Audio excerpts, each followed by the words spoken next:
आज का हमारा टॉपिक है प्रतिरोधी माध्यम में सरल रेखीय गति। जैसे लास्ट टाइम तक हम सरल रेखीय गति तो पढ़ रहे थे, लेकिन वहाँ पर जो माध्यम था उसको हमने नगण्य मान रखा था। मतलब हमने ये मान रखा था कि कोई माध्यम नहीं है, यानी जैसे अंतरिक्ष में जो गति होती है वो बिना माध्यम की होती है, ठीक है। और हमारे जो अर्थ पर जो गति होती है तो उसमें माध्यम जैसे है ना, अगर हवा में गति हो रही है तो वहाँ पे वायु के कण मिलेंगे। अगर कोई जल की गति हो रही है तो वहाँ पे जल के कण मिलेंगे, ठीक है। तो आज जो गति पढ़नी है वो क्या पढ़नी है? प्रतिरोधी माध्यम, माध्यम के अंदर गति पढ़नी है। अब माध्यम में जब भी गति करते हैं तो वो माध्यम उस गति का विरोध करता है। जैसे कोई कण या मान लो कोई नाव समुद्र में गति कर रही है, ठीक है, सरल रेखा में, तो जो समुद्र का जल है वो उसको रोकने की कोशिश करेगा, ठीक है। मतलब जो माध्यम होता है वो उसे रोकने की कोशिश करेगा। ऐसे ही कोई रॉकेट हवा में उड़ रहा है तो गति कर रहा है, तो जो हवा है वो उस रॉकेट को रोकने की कोशिश करेगी, मतलब एक प्रतिरोध उत्पन्न करेगी। जैसे ज़मीन पे चलते वक्त घर्षण का काम होता है, ठीक है, ज़मीन घर्षण उत्पन्न करती है, वैसे ही माध्यम प्रतिरोध उत्पन्न करता है, ठीक है। तो कुछ ऐसा सा कॉन्सेप्ट है। तो बाकी अपन इसके क्वेश्चन वगैरह करते हैं तो आपको ज़्यादा क्लियर होएगा। पर एक बेसिक सा कॉन्सेप्ट मैं यहाँ लिख देता हूँ कि जैसे मान लो कोई कण है और वो गति कर रहा है,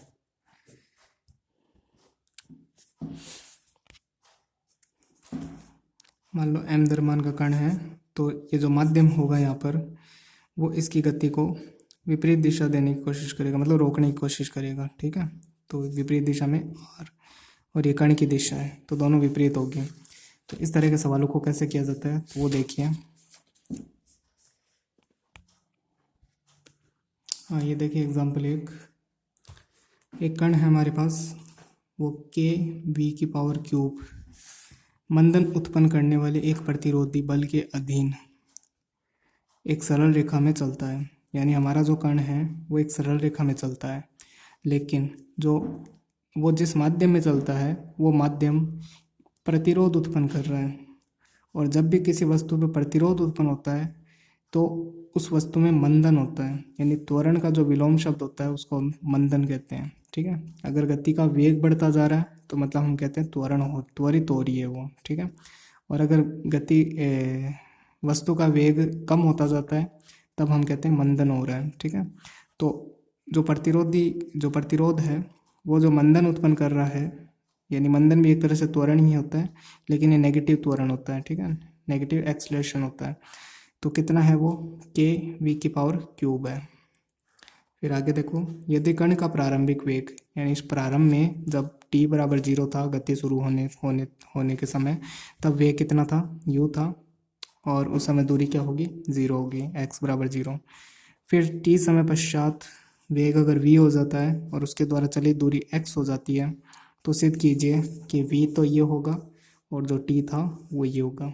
ऐसा दिखाना है। तो अब देखिए सवाल की शुरुआत से करते हैं अपन यहाँ से। मंदन बोला गया है, ठीक है। तो मंदन किसके इक्वल, मंदन कितना दिया हुआ है, के वी की पावर क्यूब, ठीक है। तो हमारा जो त्वरण है,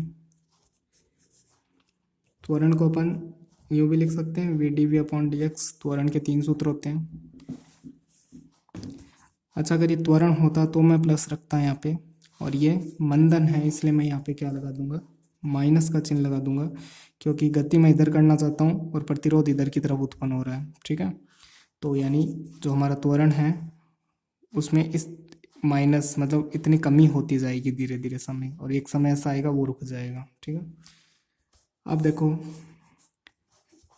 ये तो त्वरण हो गया। त्वरण का जब हम समाकलन कर देते हैं तो हमारे पास वेग का सूत्र हो जाता है। त्वरण का समाकलन करते हैं तो वेग आ जाता है, और वेग का समाकलन करते हैं तो दूरी आ जाती है। ऐसे अगर दूरी का सूत्र आपके पास है तो उसका अवकलन करो तो वेग आ जाएगा, और फिर वेग का अवकलन करो तो त्वरण आ जाएगा, ठीक है। तो मैं इसका समाकलन करूँगा तो मेरे पास वेग आ जाएगा। तो इसका समाकलन करने से पहले चरों का पृथक्करण कर दो।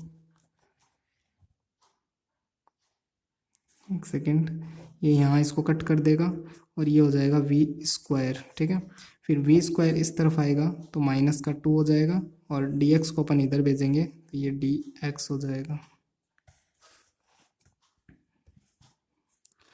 अब अपन इसका समाकलन कर सकते हैं। तो इसका समाकलन करेंगे तो 1/v और नेगेटिव से डिवाइड भी हो जाएगा, बराबर माइनस के एक्स, और कांस्टेंट को भी माइनस का ले लो ताकि तीनों माइनस कैंसिल हो जाए। तो 1/v बराबर के एक्स प्लस सी। अब कांस्टेंट को हमेशा ज्ञात करने के लिए आपको प्रारंभिक कंडीशन दी जाती है। तो प्रारंभ में अपन को क्या दिया हुआ था, प्रारंभ में हमें ये दिया हुआ था कि जो वेग है वो तो u है, और प्रारंभ में t क्या होता है, या प्रारंभ में दूरी क्या होती है, 0 होती है। ठीक है, तो जब प्रारंभ में x 0 होगा तो उस समय वेलोसिटी क्या थी, u थी। तो इसको रखने पर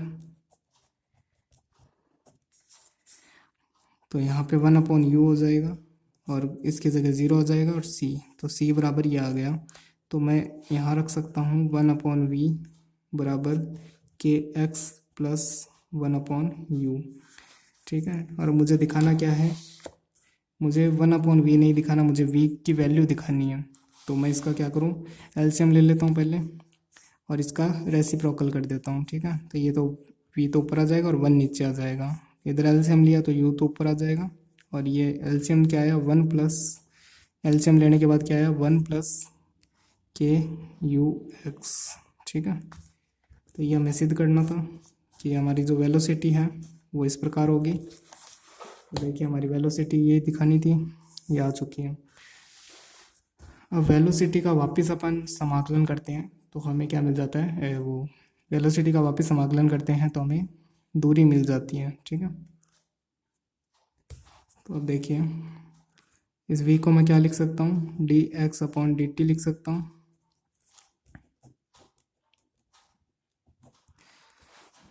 अब देखिए इसके अंदर जो u था वो क्या था, प्रारंभिक वेग था यहाँ पे।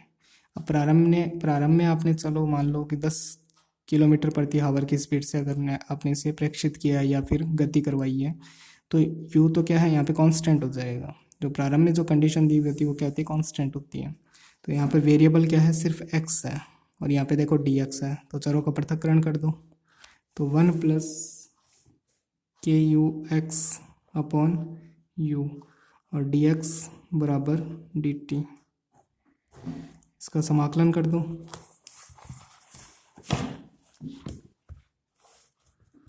तो 1 का तो x हो जाएगा, और बट्टे में u है, और इसका हो जाएगा के एक्स स्क्वायर बट्टे 2, और साथ में u था, u से u कैंसिल, प्लस में एक नया कांस्टेंट ऐड कर देते हैं, और c डैश बोल देता हूँ एक बार इसको, बराबर में t। अब c डैश को ज्ञात करने के लिए मुझे वापस प्रारंभ में जाना पड़ेगा। तो प्रारंभ में क्या दिया हुआ था कि जब x 0 था, यानी गति स्टार्ट हो रही थी, उस समय x 0 था और t 0 था। ठीक है, तो x 0 रख दो, ये 0 ये 0, c डैश और यहाँ t बराबर 0, तो c डैश की क्या वैल्यू अभी 0। c डैश यहाँ 0 वापस पुट कर दो, तो ये आ जाएगा x/u प्लस के x square upon 2। c dash की वैल्यू पुट कर दी और यहाँ पे आ जाएगा t। अब मुझे तो t पूछा था, तो अब t देख लो, मिला लो कि ये आ रहा है क्या, x/u और 1/2 के एक्स स्क्वायर, x/u 1/2 के एक्स स्क्वायर।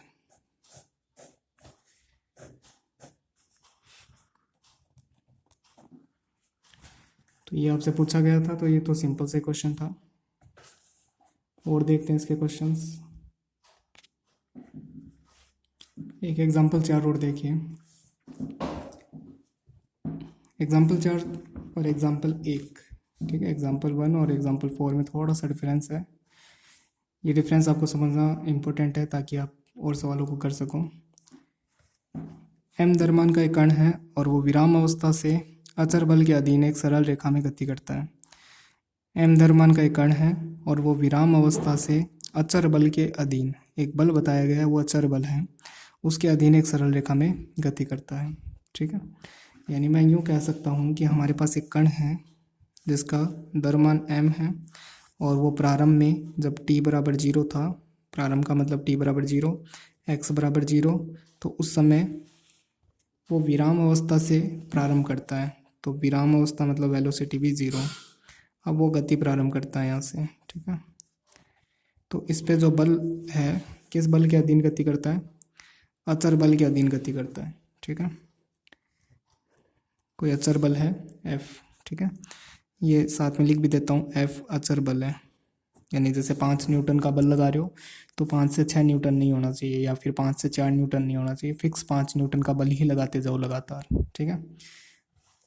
अब यहाँ पे एक चीज़ और समझनी है आपको कि जो बल है, बल तो चलो अचर लगा रहे हैं हम, तो बल क्या होता है? F बराबर एम वी होता है, नहीं एम ए होता है, ठीक है। एम इस कण का द्रव्यमान हो गया और ए इसका एक्सलेशन हो गया, त्वरण हो गया। अगर त्वरण है, त्वरण यानी एफ अचर है, इसका मतलब देखो एम तो फिक्स होता है वैसे भी, ठीक है। एफ अचर है तो एम तो अपन को पता है ऑलरेडी फिक्स होता है। अगर एफ अचर है तो इसका मतलब त्वरण भी अचर है। अगर त्वरण में कुछ हेर बदल हुई तो इसका मतलब एफ भी अचर नहीं रहेगा फिर तो एफ फिक्स है तो इसका मतलब ए भी फिक्स है, कह सकते हैं अपन, ठीक है। मतलब ए अचर है। अगर ए अचर है यानी एक्सलेशन, जैसे मान लो एक्सलेशन अचर है, अगर एक्सलेशन या तो 0 होता है या फिर अचर होता है, ठीक है। अगर एक्सलेशन 0 होता है यानी कोई त्वरण नहीं हो रहा, तो इसका मतलब वेग कांस्टेंट है, ठीक है। लेकिन ए अचर है यानी कुछ तो त्वरण हो रहा है, यानी त्वरण तो हो रहा है ना, तो यानी वेग अचर नहीं है। तो यानी वेग जो प्रारंभ में 0 था वो बढ़ता जा रहा है लगातार, ठीक है। एक सीधी रेखा के, जो अपन पढ़ते हैं ना, सीधी रेखा के अनुसार बढ़ रहा है। चलो उतने गहराई में नहीं जाते। ए अचर है तो यानी वेग बढ़ता जा रहा है। अब पिछले केस में क्या था? पिछले केस में ये था कि एक कण है वो इस मंदन उत्पन्न करने वाले एक प्रतिरोधी बल के अधीन सरल रेखा में गति कर रहा है, ठीक है। इसके बारे में भी अपन अपने वाले जो सवाल में पढ़ेंगे। देखो, जहाँ माध्यम का प्रतिरोध कण की चाल v के v होने पर इतना है, यानी जो अभी मैंने आपको वहाँ दिखाया था वो वाला, तो इस उसकी कंपेयर तो इससे करो, ठीक है। और पिछले सवाल में ये वाला f कहाँ गया था, ये क्यों नहीं दिखाया उस सवाल के अंदर, ये समझाना चाह रहा हूँ मैं आपको, ठीक है। यानी यहाँ पे पिछली बार एक ही बल दिखाया था हमें, ठीक है। कौन सा बल दिखाया था? ये वाला kv³। उस kv³ की जगह तो इस बार हमें ये वाला बल दिखा दिया, ठीक है। लेकिन ये वाला जो बल है वो पिछली बार क्यों नहीं दिखाया, उसका रीज़न बताने की कोशिश कर रहा हूँ। ये पिछले वाले में क्यों एब्सेंट था, ये कहाँ गायब हो गया था, वो बताना चाह रहा हूँ। तो देखिए, कण का जो प्रारंभिक वेग था वो u था, ठीक है। कण का जो प्रारंभिक वेग था u था, यानी हमने उसको u वेग देकर छोड़ दिया। अब उसके बाद वो उसका मंदन ही होगा, यानी हम कोई तरह का बल नहीं लगा रहे, कहने का मतलब है। यानी हमारा जो f है वो यहाँ पे 0 था, ठीक है। इसलिए हमारा पूरे सवाल में कहीं भी f नहीं दिखा आपको, नहीं इसने बोल के कहा कि आपके पास f है, ठीक है। क्यों नहीं बोला, वापस सुन लो। प्रारंभिक वेग u था, यानी हमने जैसे मान लो जब तोप से गोला दागा जाता है तब उसका वेग मान लो u था, ठीक है। फिर उसके बाद हम उस पर कोई बल नहीं लगा रहे, सपोज करो एक बार ग्रेविटी कोई बल नहीं लगा रही, फिर वो जो तोप का गोला है वो गतिशील हो रहा है और वायु उस पर प्रतिरोध कर रही है, तो वायु उस पर कितना मंदन कर रही है, उसका इस हिसाब से मंदन कर रही है।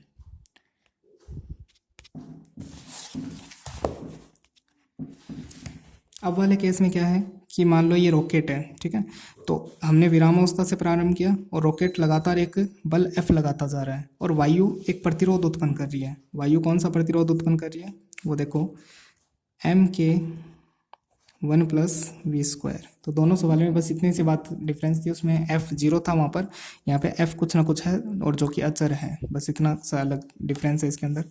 अब देखिए कि हम बल F लगा रहे हैं और सामने से बल ये लग रहा है, तो इस बल में से इस बल को माइनस कर दो, यानी हमारा वाला बल में से इस वाले जो प्रतिरोध है उसको माइनस कर दो, तो हमारे पास परिणामी बल रह जाएगा, इस डायरेक्शन का परिणामी बल आ गया। अब अगर ये x डबल डॉट से गति कर रहा है, यानी इसका त्वरण गति के दौरान x डबल डॉट नाप लिया अपन ने, तो यानी ये तो एक्स डबल डॉट को एम से गुणा कर दो तो ये परिणामी बल एम इंटू ए, ये परिणामी बल को बता रहे हो और परिणामी बल कितना ये। और बस पिछले सवाल में एफ क्या था, 0 था, तो अपन ने देखो पिछली बार भी यही कंडीशन लिखी थी, एम एक्स डबल डॉट बराबर एफ माइनस से स्टार्ट हो गए थे अपन, और पिछली बार एम से एम कट गया था तो एक्स डबल डॉट बराबर के वी क्यूब ऐसे लिखा गया था, ठीक है। बाकी वो का वही सवाल है, बस यहाँ पे एफ एक्स्ट्रा में। अब देखिए, अब एक चीज़ और यहाँ पे ध्यान से देखना कि अचर बल इस प्रकार है कि जो कण का अंतिम वेग है वो v है, यानी कण का जो अंतिम वेग है, क्या कह रहा है, कण का अंतिम वेग है वो v है। जब अंतिम वेग v को प्राप्त कर लेगा यानी उसके बाद कण का वेग नहीं बढ़ेगा। जैसे बारिश की बूंदें जब नीचे गिरती है तो वो अपने अंतिम वेग को प्राप्त कर लेती है, उसके बाद वो उसका वेग नहीं बढ़ता, और जब वेग नहीं बढ़ता तो उस समय त्वरण क्या हो जाता है, 0 हो जाता है। तो जब जो ये कण का वेग है वो अपने अंतिम वेग v को प्राप्त कर लेगा तो उस समय उसका त्वरण क्या हो जाएगा, 0 हो जाएगा। तो ये दोनों कंडीशन इसके अंदर रख दो, तो यहाँ पे 0 रख दो और यहाँ पर v की जगह कैपिटल V रख दो, ठीक है। यहाँ से आपको f की वैल्यू मिल जाएगी,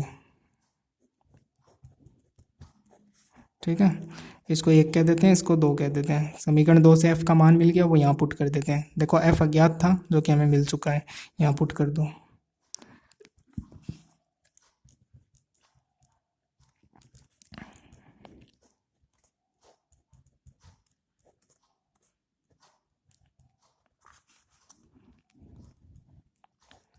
ये हमने पुट कर दिया, इन तीनों के अंदर m कॉमन आ रहा है, कट जाएगा।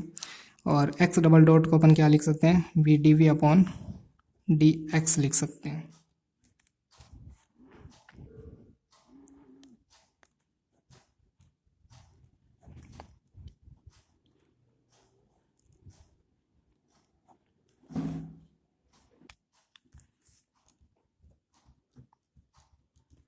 इसमें से भी k को अगर मैं कॉमन लूँ तो इसमें से ये k तो कॉमन आ जाएगा और इसमें से ये माइनस हो जाएगा ये वाला, तो 1 से 1 cancel, capital V square minus small v square, ये शॉर्ट, इसको सिंप्लीफाई कर लिया हमने, ये हमारे पास प्राप्त हो गया, ठीक है। ये क्या है, त्वरण। अच्छा अब देखिए हमें क्या निकालना है, वेलोसिटी निकालनी है, लेकिन वेलोसिटी t के पदों में निकालनी है, ठीक है। तो यहाँ पे अपन वेलोसिटी का जो डेरिवेटिव है वो x के सापेक्ष में निकाल के किसके सापेक्ष लिखेंगे, t के सापेक्ष। तो हमारे पास जो अवकल इसका त्वरण का एक सूत्र और होता है dv अपॉन dt, ठीक है, वो लिख लेते हैं इसकी जगह, यानी जो त्वरण था इसकी जगह आप dv अपॉन dt भी लिख सकते हो।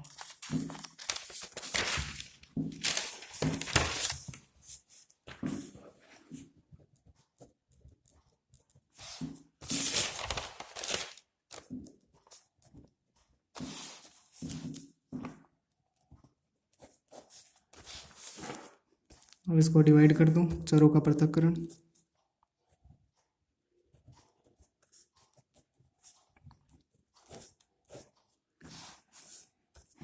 इधर तो इसका समाकलन हो जाएगा kt, ये कांस्टेंट मान लेते हैं साथ में।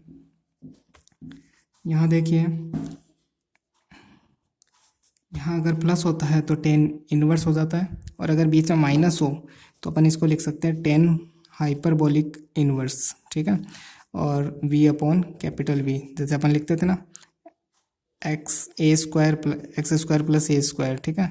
तो उसी प्रकार जैसे यहाँ बीच में प्लस होता है तो अपन टेन इनवर्स वाला लगा देते हैं, तो उसी प्रकार ये अगर बीच में माइनस हो तो टेन हाइपरबोलिक इनवर्स लगता है, ठीक है। और अगर वो रूट में हो तब वो साइन इनवर्स वाला वो लगता है फॉर्मूला। अब देखिए, अब मुझे कांस्टेंट निकालना है, तो प्रारंभ में जो अपनी कंडीशन थी, प्रारंभ में क्या कंडीशन थी, जब गति प्रारंभ हो रही थी तो वो विराम अवस्था से प्रारंभ होता है, यानी वेलोसिटी उस समय क्या थी, 0। तो यहाँ 0 रखेंगे तो टेन हाइपरबोलिक इनवर्स 0 का मतलब 0 ही होता है, ये पूरा 0 हो जाएगा, t 0 हो जाएगा, तो हमारे पास c बराबर क्या आएगा, 0। c 0 पुट कर दो तो ये हो जाएगा tan hyperbolic inverse v upon v, c बराबर 0, तो यहाँ रह जाएगा kt। यहाँ से अगर मैं v निकालना चाहूँ तो टेन इनवर्स को इधर भेजूंगा, टेन हाइपरबोलिक इनवर्स को इधर भेजूंगा तो टेन हाइपरबोलिक हो जाएगा, इनवर्स हट जाएगा और v इधर मल्टीप्लाई में आ जाएगा।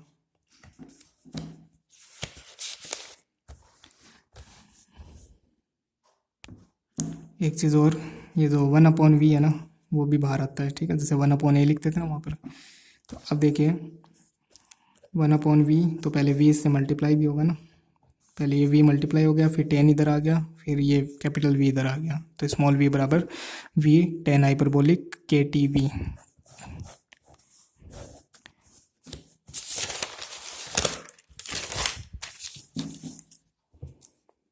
ठीक है, ये निकालना था। अब देखिए हमें क्या निकालना है, x और t में संबंध निकालना है। तो अब हमारा जो v है ना, इसको अपन dx/dt लिख लेंगे, फिर समाकलन करेंगे तो x और t में संबंध आ जाएगा।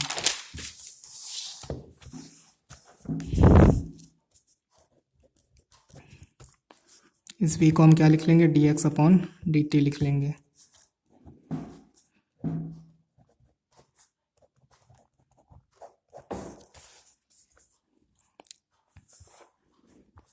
देखिए इसके अंदर t आ रहा है और ये dt है, तो dt को अपन इधर भेज देते हैं।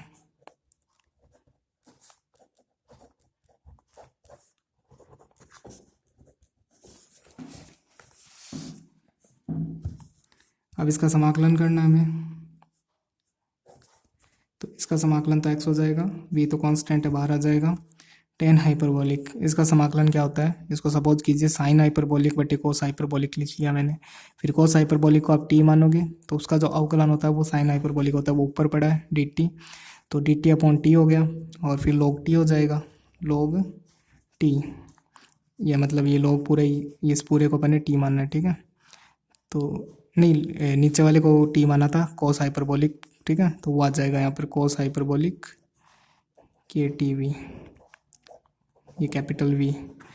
मतलब इसको आप ऐसे लिख लो, साइन हाइपरबोलिक बटे कोस हाइपरबोलिक, फिर कोस हाइपरबोलिक को पूरे को आप t मान लो, तो वो ऊपर मिल जाएगा आपको साइन हाइपरबोलिक, उसका अवकलन, तो ऊपर वाला क्या हो जाएगा dt, नीचे वाला क्या हो गया t, तो क्या हो जाएगा log t, फिर t की जगह वापस क्या रख दो, कोस हाइपरबोलिक प्लस कांस्टेंट। और एक काम और करना होगा हमें कि फिर इसका जो अवकलन है उससे डिवाइड भी करना होगा, तो इसका जो अवकलन है KV, उससे डिवाइड भी करना होगा, v से v कैंसिल हो रहा है, और यहाँ एक नया कांस्टेंट मान लेते हैं c'।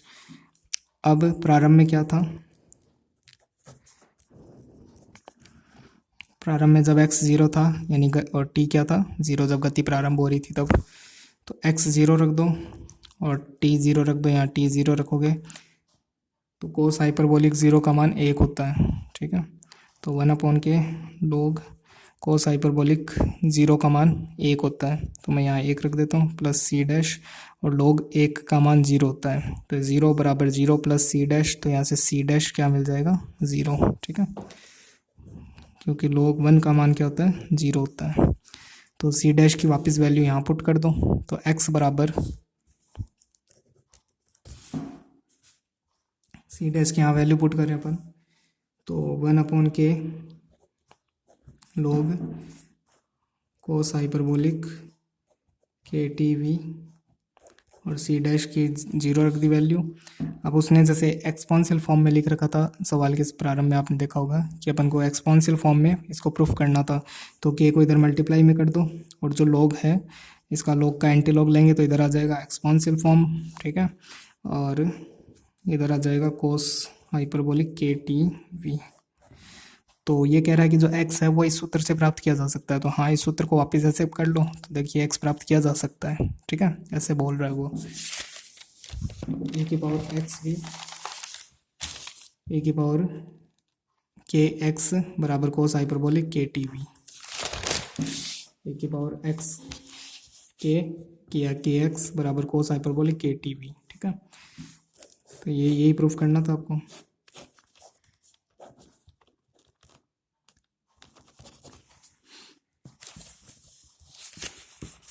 ठीक है, दोनों क्वेश्चन में आपको डिफरेंस समझ में आ गया होगा कि है ना, अगर उसने इस वाले सवाल में f दिया था और उस सवाल में f नहीं था, ठीक है। बाकी अगली क्लास में देखते हैं।